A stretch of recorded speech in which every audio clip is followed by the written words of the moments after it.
Hi guys, and welcome to today's video. So today's video is going to be my 10K Q&A giveaway. I actually hit 10K last year and was supposed to come out with this video. This is something that I wanted to do with Dennis, but unfortunately he's not going to be in this video because first of all, his allergies are still acting up and he's just gotten super busy with his tinting business. He did start his own business last year, and right around this time, now that it's warming up here in Florida, he has been nonstop. Any questions that you guys asked me on Instagram, because I did open it up for a Q&A for me and him, I'm going to save those for another video down the road. So I am going to hold on to those questions as well as open it up again when I know he's ready.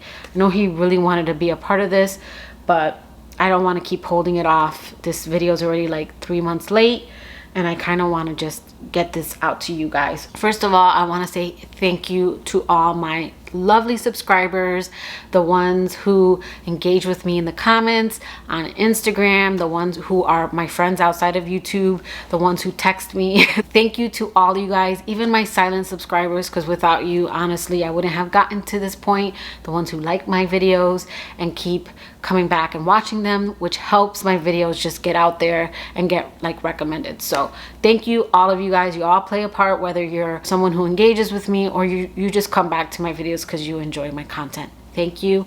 Also, to any new subscribers, welcome. My name is Rebecca Collazo. I know I never say that in any of my videos, but welcome to my channel. Thank you for subscribing and hitting that like button. I really appreciate you. I'm gonna go over the giveaway at the end. We have a lot of questions to go over. This is the second time I'm filming this video, so I'm hoping I can zip through it. I'm gonna go through my Instagram questions first because, again, most of those were for me and Dennis. I only had a few that weren't. And then we'll get into my community tab questions because a lot of you guys had questions on that one. So the first question, what do you do for a living? I know my title isn't gonna sound familiar, but I'm a client advocate for a health insurance broker. I'm really the eligibility specialist. Like, when you guys have open enrollment at your job, I'm somehow involved. I'm more of a behind the scenes kind of person, which I prefer. And then, how did your passion for perfume start? So I would say I got more passionate about perfume when I started my channel, but I've always had a love for perfume.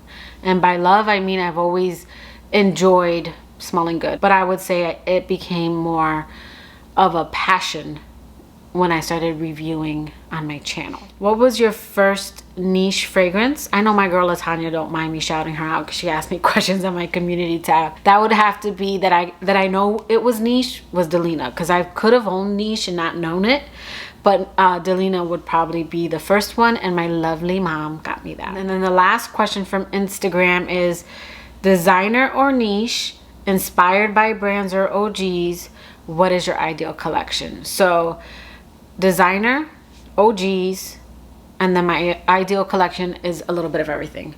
Honestly, if I had to choose one or the other, that's what it was. But my ideal collection is not having to choose. It's celebrity, it's affordable, it's designer, it's luxury, it's niche, and that's pretty much what my collection is. So let's go ahead and get into the community tab because we have a lot to go over. So the first question is from Chandra, and she actually had quite a few questions. So what perfume made you get into fragrances and collecting? I wouldn't say it was a particular perfume. I would say it was my mom. So growing up, my mom always had a decent collection. I would say my mom always had around 10 perfumes. She'd have like Obsession. She'd have some Avon perfumes like Rare Gold, Sweet Honesty. She had Dune, Charlie, like your old school kind of perfumes. And anytime we would go to church, she would let me spray a little bit of it on. Actually, thinking about it, my family in general, like I remember my grandfather always smelled good. My dad, after working a long day and after he took a shower, my dad would put cologne on. Like, to me, fragrance is just something that everyone wore, because even Dennis has always, like, I didn't get Dennis into fragrance. If anything, I got him into like expanding his fragrance. But Dennis is another one, like my dad, he has to leave the house with cologne on. So fragrance has always been a part of my life. How many fragrances do you own? So I'm gonna put a pin in that question only because I've been spring cleaning. I have a large collection. It's going to be anywhere from the 150 to 250 range of 30 mils and up. I just don't know, and I didn't want to go through it because I already know I'm still spring cleaning and I'm really getting my collection so that I could move back into my beauty room. My beauty room has been a mess for months, so I'm gonna do a video kind of taking you guys through my updated fragrances. So we're gonna put a pin in that one. Do you have a favorite perfume? I have favorites, but the perfume that I would say has been like my ride or die would have to be my Acqua di Gioia. It's a perfume that I've had for over 10 years. Every time a bottle runs out, I repurchase it. I'm on my 4th or 5th bottle of that one, and it's just one that I know I won't ever tire of. What discontinued gem do you cherish the most? That would have to be my Viktor and Rolf Dancing Roses. I have a lot of, I would say about maybe 5 to 10 discontinued perfumes, but a lot of them you can find still. You can find them at discounters, but I would say that perfume is getting harder and harder to find, and it's pretty much being sold at almost double the price. Your favorite cheapie under 50, I would have to say that's off the top of my head would have to be Versace Versance. Most expensive perfume in your collection. My most expensive perfume in my collection would have to be my Raja 51. It's in a limited edition bottle, but I got that one half off. So the one I would say is the most expensive is that one, but the one I paid the most for was my House of Sillage Disney Mickey the fragrance, which then the following year she marked half off. So that's the one I paid the most for though. What fragrance release are you excited most for this year? So again, I'm filming this video for the second time, and I was talking about how my most anticipated, I cannot wait, I've been hunting this perfume down, is La Belle La Fleur. I'll pop in a picture here. And in my video, because I filmed that one a week ago, I was like, I hope it gets here. I think I found it, and it did get here. So I do have a last minute spring cleaning declutter / summer perfume haul video coming, and I go over that one, and I'm super excited. That has been, as of now, because I'm sure there will be other releases, as of now that has been my most anticipated release for the year. All right, next, Raluca. I sincerely hope I say that correctly. She's someone that has been engaging with me on my channel for some time now. She asked, how do you feel your taste in fragrances has evolved compared to, let's say, 5-10 years ago? So I would say my taste has expanded. I've been someone who's always pretty much stuck to your kind of fruity florals and your freshies, and now I'm starting to enjoy gourmand, a little bit more like sexy, deeper scents that I never really knew of. Just things I've never tried. Now I've expanded in that sense. I'm starting to discover niche. Niche is something I didn't even know existed until I started reviewing and talking about like perfume as a hobby on YouTube. I know that there's expensive and luxury perfumes, but I didn't know this whole side of niche. Okay, so Karen from Cat's Love Corner, she asked, how does Dennis's opinion preference influence your choice for fragrance? Do you have scents that you love and he hates? If so, do you still get to wear them, and how? So Dennis isn't someone who like despises a scent. He might be like, what are you wearing? And then I know he doesn't care for it. Or he might say, oh, it's kind of cologne-y. And then I know, again, it's not a favorite of his. I do work from home, so I wear a lot of my loves from home. And then if I go out with Dennis, I tend to wear what I know he loves, just because I wanna be more desirable for my man. So again, I have a lot of alone time. That's when I wear a lot of the perfumes that he finds cologne-y or he doesn't have an opinion on. There have been a handful that have made him sick, but those have been perfumes that I didn't love. So I did get rid of those because I don't want to be sick by a perfume or a cologne he wears, so I wouldn't do that to him. So then Cara asked, you come across as genuine and I appreciate that. It's fun to dream. So if you could have any career, what would it be and why? I love this. So remember, the emphasis here is it's fun to dream. If I could do it all over again, we're reaching for the sun, the moon, the stars. If I could have my dream career, it would be something in like dancing and fitness. something along those lines. So again, this is daydreaming. This is Pisces Becky. I love these kinds of questions, but yeah, I'd be some kind of dancer on TV traveling the world. I know that sounds so far off from like what I do now, but I am a daydreamer and I do love dancing. The next question is from Helena. My collection is a mix of affordable, designer, and niche brands. What are your current favorites in each category? So I would say affordable. I'm gonna go with Versace Versant. I got that perfume for under, I wanna say I got it for under 30 bucks. So that's my current affordable fragrance. Also, I'm gonna give you one more affordable one. I really love Justin Bieber's The Key. Like that is my go-to like summer freshie. It's a good one. Designer would be my Acqua di Gioia by Giorgio Armani, and then my niche would have to be Delina. Which perfumes do you have in your collection that you kind of have to try and use, or just find you really don't reach for but don't want to declutter? So I am someone that I do declutter just because I do blind buy a lot. That is how I enjoy this hobby. I like to buy what's new. I am getting better about, if I know it's something I'm probably not gonna like, testing it. I also test niche and try not to blind buy, but I do blind buy a lot of designer perfumes, and if it doesn't work out for me, I sell it. And honestly, my family, they've all been hooked up with perfumes as well. So I don't really keep a perfume that I have to make work. There are a handful that I keep because of the bottle, but I still, they've become room sprays, they've become pillow sprays, and there are only like maybe a handful of those. Do you think each fragrance should be defined on your age, or there is no age limit to fragrance? First of all, fragrance is very subjective. So anything anyone says, always take with a grain of salt. Fragrance is subjective. Now, I do categorize just because I want people to understand, and I do feel like a fragrance can smell mature, just like I feel like a fragrance could smell young or youthful. That doesn't mean I won't wear it. I have AMBRE by Ariana Grande. That to me is a very youthful, young scent. But then I have Coco by Coco Chanel. That to me is a very mature scent. That was a fragrance that I grew up smelling, and I found it to smell very vintage and very old school, and now I absolutely love it. So I do categorize fragrances. Fragrance is a form of expression, and if you want to wear it, wear it. I'm always gonna be that kind of live and let live kind of person. Hawaii Tropics. I've always loved your creative side with makeup, outfit, hair, and pairings with fragrance. Tell us how it started.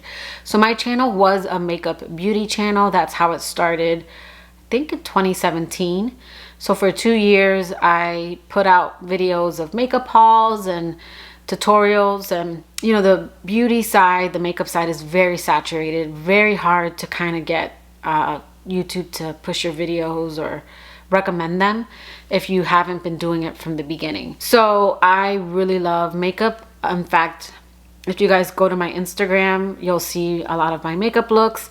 And then once I started sharing my other, you know, hobby, my other passion, which was fragrances, I saw an opportunity to kind of pair both of them. And I really enjoy it. I love playing dress up.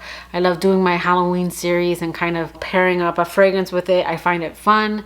I like doing that with movies as well. Like I have a whole pairing playlist, which I'll link below, where I pair fragrances with different actors and actresses. I find it fun, and that's kind of how that started. So Ash, I'd love to hear what your first perfume ever was. I believe mine was either Exclamation or Love's Baby Soft. So my mom, I know she's gotten me like perfumes, like little gift sets from Walmart. Like I know I've had other perfumes before the one I'm gonna mention, but the first one that I remember feeling like I got my first adult perfume was Cool Water. And I want to say that was in middle school, because again, when I was younger, my mom would get me like body splashes and different things like that, but the first real like adult fragrance that I remember getting was Cool Water. Like it came in a whole gift set with like the lotion and like the shower gel, like, you know, those little sets. Then Melody asked, if you could only wear one fragrance for the rest of your life, what would it be? That would probably be Aqua de Joya, just because it's one that I've owned for the last decade, and I've been through bottles of it and I'm still not tired of it. My girl Chrissy wants to know, will your channel remain fragrance beauty channel, or will you eventually incorporate other things you enjoy? So I would love to incorporate other things that I enjoy, but I don't know if you guys noticed that some people will start a second channel and it'll be like their cooking channel or their vlog channel. One of the reasons behind that is because if you put content that isn't your normal and it doesn't pick up right away, then YouTube won't recommend that as much, and then it could actually hurt your channel. That's how then your numbers can start to go down. So I would love to incorporate other things, but like, for example, if I do, it's not gonna be consistently, because like if I put out like maybe my beauty empties, those aren't gonna get as many views as, let's say, one of my fragrance videos. And if I do that too many times, YouTube will eventually stop recommending your channel. So it kind of sucks, but that's also why some people, like, they'll do like a vlog channel or their other channel kind of separately. But I do try to sprinkle, you know, a little bit of something, like a makeup tutorial here and there. And they do better than they did when I first started. But I think if I ever did find myself enjoying something enough, I'd probably just turn it into another channel. Sorry if my camera moved. My card got full. So Chrissy asked, besides fragrance, makeup, watching movies, spending time with family and your pups, what are some other things you are into? I mean, you covered them all, Chrissy. So I'm really into, even though you guys can't tell now because I have been going up and down with my weight, I have always been someone that's been into fitness, which did kind of fall off. First, it started after my back injury, but then in 2020, when we went down on lockdown, like, you were one of two people. You either got into fitness and, you know, got your own home gym. I think we sold our home gym right before the pandemic because we were remodeling, and then the pandemic happened and I got super lazy. I'm not even gonna lie, but that is something that I, believe it or not, used to really enjoy. I'll even pop in some pictures. I used to be the kind of person that was always in various fitness groups. I really enjoyed eating healthy. Me and my friend would take our hour lunch and we would go on a jogging trail. We would even exercise like in the parking lot, like during our lunch hour. That's something I really enjoyed, and I want to get back into. Rihanna wants to know, if you're new to niche, what are the top 5 you think are worth the high price tag? What's likable considering it's hard to test niche perfumes? A lot is just blind buying. So I'm gonna give you top houses instead of perfumes, just because I do feel like all of these houses do offer discovery sets. That's how I discovered a lot of the perfumes that I love, and I would recommend it. And since they're likable houses, chances are you're gonna like a lot of the discovery sets. So I started with a discovery set from Parfum de Mali, and I love a lot from that house. It's a very likable niche house. I would say Delina being my favorite, but Delina La Rose being one that I think is very likable and mass appealing. Also, House of Sillage, they have a lot of likable perfumes. From them, I would say Hot's BIJOU is their top seller. And if you sign up for emails, first of all, never pay full price for a cupcake. They are always on sale. Sign up for their emails. I've paid full price, and I've seen perfumes that I've purchased for 40 to 50% off afterwards. So sign up for their emails. I have a junk email where I sign up for everything, just so I know what's on sale. That's another great likable perfume house. Also, Kayali. Now, before you guys come for me, because people say that's not a niche perfume house, I understand that Huda Beauty is makeup. That's her sister. They're two different people, and she does just do perfume. So I do consider her a niche house. That's one where she sells beautiful minis that you can test out. That's another house that, again, the ones I'm naming, I started off with minis before committing to full bottles. And I know I talk about Kayali. She doesn't send me nothing. Everything I have in my collection, I've purchased myself. I've purchased myself on sale. That's another one. Wait for Black Friday. She puts all her perfumes 25 to 35% off. I would say my collection now, because I did buy 2 of her fragrances when they were new, but they were smaller bottles and I sold them. All the fragrances that I have now, I've bought discounted. during either the Sephora VIB sale or during one of her Black Friday sales. Raja, I think, is another one, especially the Essence collection. Those are very likable. I have 2 from that line. One was sent to me, one I purchased.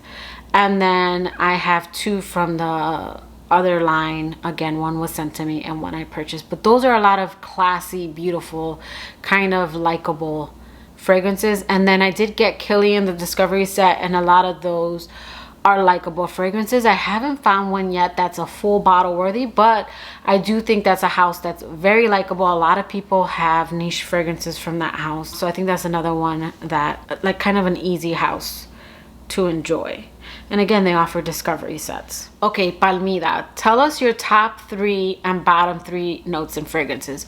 So I'm gonna cheat a little bit. So first we'll go over my bottom 3 notes. Now, these notes I don't hate or despise, because these notes are in fragrances that I enjoy. I don't like them when they're predominant. When they're too strong, then I find them to be bothersome. That is Neroli, Orange Blossom, and Civet. So I do have like one fragrance with Civet, my Cocoa. You know, it's not real Civet paste like the original. I think that's why I really didn't like that scent growing up. But if that's too much in the fragrance, I don't like it. So that's one. And then Neroli and Orange Blossom, those are notes that, again, they're in some of my fragrances, but if they're blended a certain way, I enjoy them. My top 3, now that's hard. So I'm gonna give you guys, because most perfumes are composed of like a top, a mid, and a base. And usually the top is some kind of fruit, the mid is some kind of floral, and then the base is some kind of,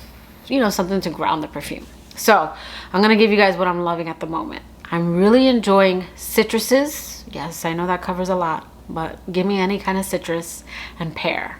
I'm really enjoying fragrances with pear. In the middle, I'm really digging rose and jasmine at the moment. Those are 2 flowers that I'm really loving. And then base notes, I love me some musk and patchouli, but that's old me. I've loved patchouli and musk since before this hobby.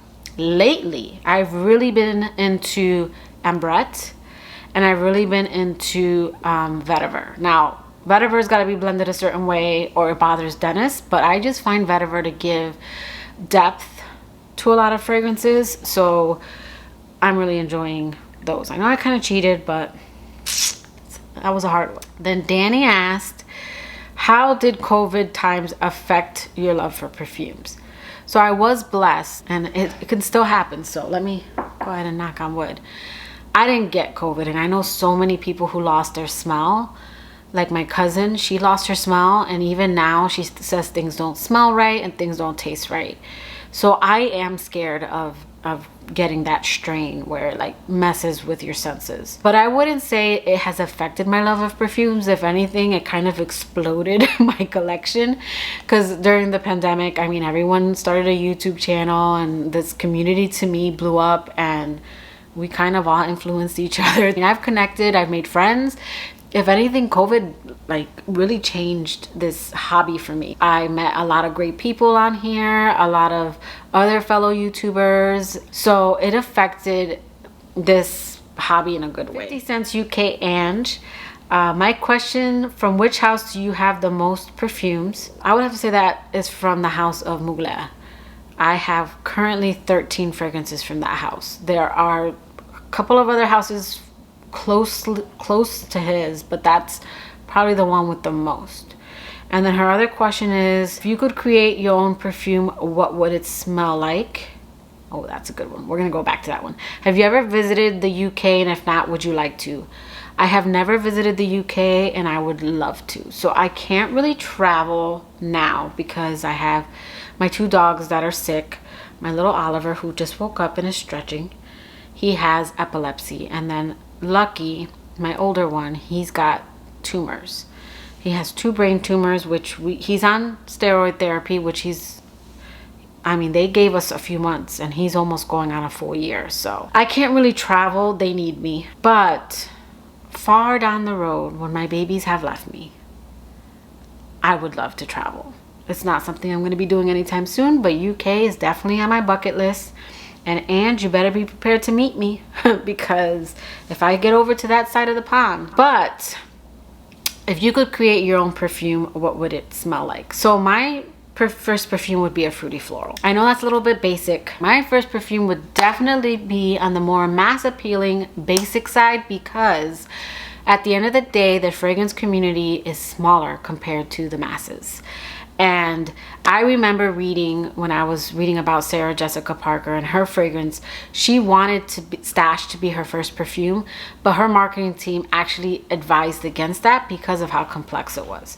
They told her to release something that would be more mass appealing, and that's where Lovely came in. And that is a smart marketing move. You're not gonna want to put out something that's too complex, that a lot of people are not gonna like, or they need to understand it, because again guys, this fragrance community is very small, and I'm gonna want to create my first fragrances for the masses. And I am not a sellout because I'm a mass appealing scent kind of gal. So I would probably do a play on words, like maybe basic B, just to be funny. But yeah, I would totally do a fruity floral. It would definitely be something that is more mass appealing and more likable. And then if I created something else, then I'd get creative with it. It's just, that's the smart move to make. So it would probably have rose in it because I'm into rose, or maybe a jasmine, or maybe both. And then it would have fruity. Now I would want it to be a little bit on the tropical side. Like I'm really loving like Meliora and like fragrances that have a little bit of a flair to it. So I would probably try to do something different when it came to the fruity aspect of it, and do more fruits that are a little bit more on the tropical side. Maybe get more in touch with my Puerto Rican roots. Maybe add a little coconut in there. I don't know. Something very summery. Something, because I also live in a very tropical climate. Then Oheyola. I'm sorry if I butchered that. What accords or notes did you train your nose for? Or was there a style or note, etc. you had to build on or familiarize yourself with because you wanted to appreciate a well talked about perfume in FragCom? I definitely was someone that prior to 2019, I didn't know nothing about notes. Like I just picked up a perfume, smelled it. If I liked it, I bought it. I definitely used to visit the perfume counter a lot at Macy's, JCPenney's when they sold fragrances, and Sephora, and just stuff like that. And then I got more into the accords and notes as I started this hobby. And it was just a matter of looking it up, reading what it's supposed to smell like. Some things I knew, of course, like I know what a pear smells like. I know what patchouli, because patchouli was something that I've worn since I was younger. So I already knew like the basics. But like, for example, orange blossom. I didn't know what orange blossom smelled like. So I looked it up, and then I started smelling it in various of my perfumes. And then as things started to get on my nerves, or I started to enjoy things, that's slowly how I started learning, and I'm still learning. I just recently learned from a lovely subscriber that Madagascar vanilla and bourbon vanilla are the same. I did not know that. I would just always notice that whenever I had something that smelled like bourbon vanilla or vanilla absolute, it would make me nauseous.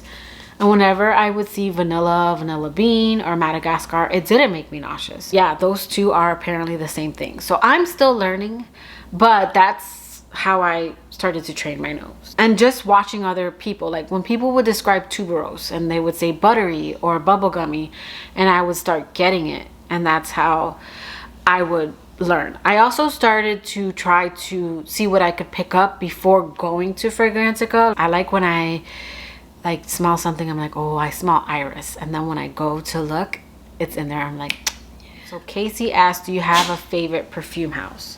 So I wouldn't say I have a favorite perfume house. I did do a video 2 years ago. It was my top 5 favorite designer perfume houses and my favorite perfume in that house. It's a very long title. I do want to do an updated one with niche, but those are some of my favorite. And then I want to do like an updated like niche house, but I don't have like an absolute favorite. Penelope wants to know, I feel like I should know this, but where did you grow up? You have an accent and I can't place it. And I'd love to know about your family and pets. You've mentioned your sister and that she sews. Are your parents creators of some type too? I mean, I consider myself a Florida girl, but I did grow up in Connecticut. My first 12 years, I grew up in Connecticut. And I think the reason why a lot of people know I'm not from here is because basically my whole family is from Connecticut. We lived in a very, very bad part of town. So we all slowly migrated to Florida, like one by one. And I think just moving here and being close to my family, and since a lot of them lived in Connecticut for so long, like my mom lived in Connecticut for over 35 years with her siblings, and again we all moved down here, I think it just kind of all stuck. Now of course when I get around some of my other cousins that stayed over there and I hear them, they got a very strong accent, but I do hear what people talk about. There's some words that I do say, and I do think that's because my family that's lived there much longer, I'm around them still, and that's why my accent people can't place, because I don't sound like I'm from anywhere. I don't sound like I'm Floridian, but I also don't sound like I'm from Connecticut, because they have more like of a kind of a Boston type of accent. But that's where my family's from. And my parents aren't really, I wouldn't say they're not creative, they're more worker bees, I would say.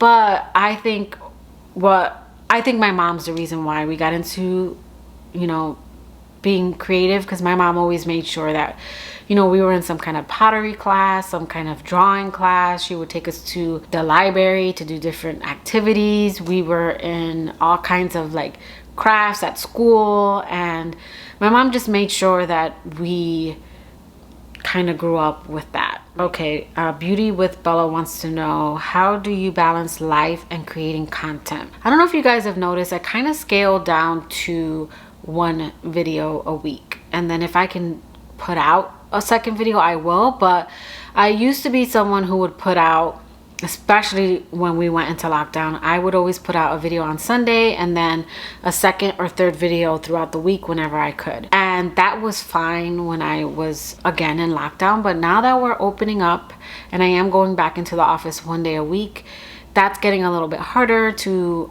maintain that, in addition to like going out and getting out of the house and spending time with like friends and family. So what I found best for me was just committing to one video a week, which is Sundays, and then if I can come out with something else, I will. But that's how I've been balancing it. I still love to create and make videos, so one video a week is more realistic, and then that way I can enjoy my friends and family, and then again I have a full-time job. So Jessica Mountain wants to know, do you have a system to make sure all your fragrances get some love? I think because I'm a seasonal and I'm a day and night wearer, I do feel like all of my fragrances get some kind of love. There isn't a fragrance in my collection, unless it's brand spanking new in my collection, and even then I rip it open and I spray it. But all of my perfumes I've worn. Like, I'm a collector who wears her fragrances, and I think because I'm a seasonal wearer, that does help. And learning that gourmand and certain deeper scents I can't have too much of, that kind of helps as well, because I've been scaling down on those. Bianca, does your name have Italian origins? I'm gonna assume you mean my last name, just because Rebecca, I believe that's Hebrew. My last name is in English Colazzo, and I have been asked, I had gone to an authentic Italian restaurant, and the guy there, he was Italian, and he asked my husband if Colazzo, oh, you Italian? And Dennis is like, no, I'm Puerto Rican. So I don't think it's has Italian origins, just because Colazzo is the English way to say it, but it's really pronounced Collazo. So my husband's last name, Collazo, the two L's make a Y sound. My last name, Rodriguez, is very Puerto Rican. That's a very Hispanic last name. Edith wants to know, do you apply perfume directly on skin or on clothes, or both? So lately I've been trying to I do both, but lately I've been trying to get my hair and clothes more, because I'd rather it get on my clothes and my hair than on my skin. I'm trying to be a little bit more mindful about what goes on my skin, just because the alcohol and all that stuff does age you. I definitely do not spray my neck. I've always been like that. I've never done my neck or décolletage area, maybe when I was younger, but I tend to just kind of spray around me. I spray in my hot points, and then that's it. And then Jeanette asks, if you get the opportunity to make YouTube your full-time job, or would you like to keep YouTube as a hobby and escape place from your job? As of now, YouTube definitely couldn't pay my bills. Like, I definitely put more into YouTube than I get from YouTube, because it is a hobby of mine. Now, I appreciate that I am able to get, you know, something from it, because it kind of helps with this hobby. But if YouTube could make me the earnings where I could totally leave my job, I mean, I would. I enjoy my job. I enjoy the people I work with, but it is work. Whereas this is more fun. It's more of a passion, a hobby. If I was ever able to make that happen, I totally would. I just don't see it happening, just because I don't know at what point in the YouTube where you're able to just have that as your job. And it would have to be a decent income. But if we're dreaming here, I definitely wouldn't mind it. Okay, and then the last question, I wanted to save this one for last. I'll probably put in my original answer just because I answered it perfectly, but I'll try to answer it again. Do you feel like there is pressure to adopt a certain style or fragrance sensibility and not admit to basic B or generic fragrances you actually deep down love to stay relevant in the fragcom space? For example, transition from designer to niche. I'm gonna take a little sip for this one, because this is a very good question.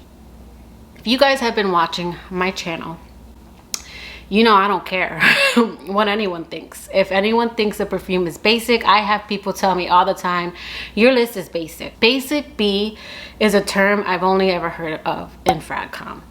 I don't hear people in general in the space of the real world say, oh, you're wearing a basic B perfume. If anything, I get compliments on perfume. So I will say that coming from the beauty community, the fragrance community has a little bit of this kind of mean girl edge to them. They do tend to say things like that, but I honestly don't care.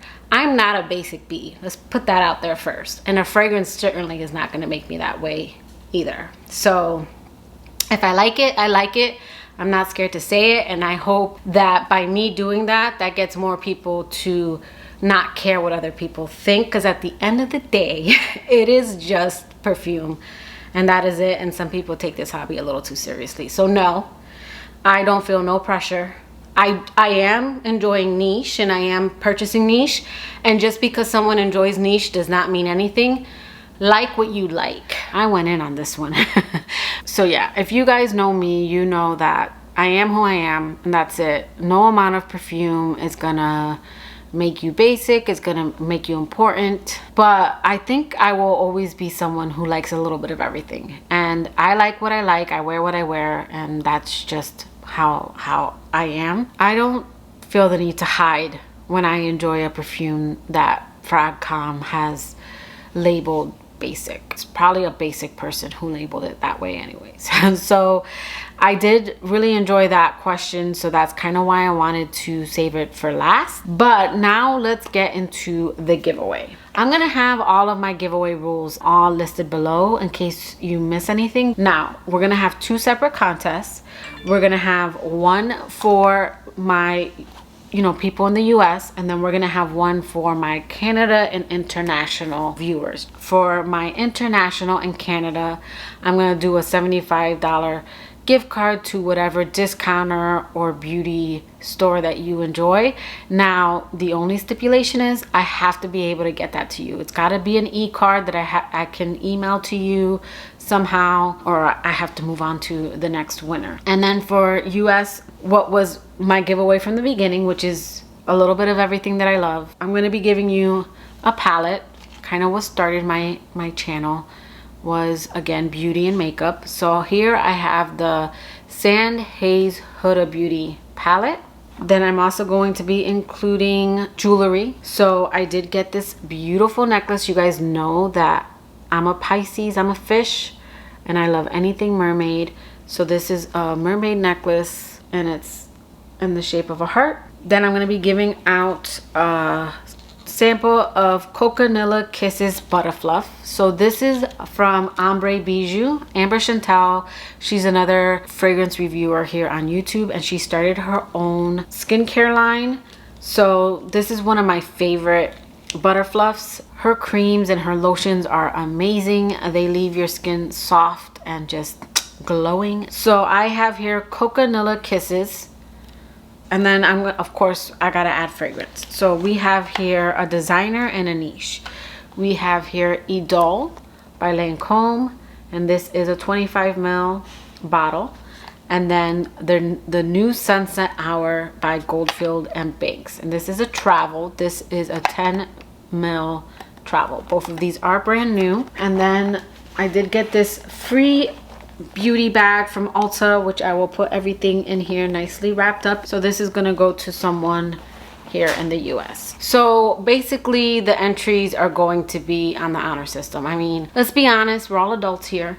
But to be entered, like this video, subscribe, and just let me know if you're Team USA or Team International. So those are the rules. Again, I'll have everything below, but that will do it for today's video. I hope you liked it. If you did, please give it a thumbs up, and I will catch you guys in my next video. Bye guys.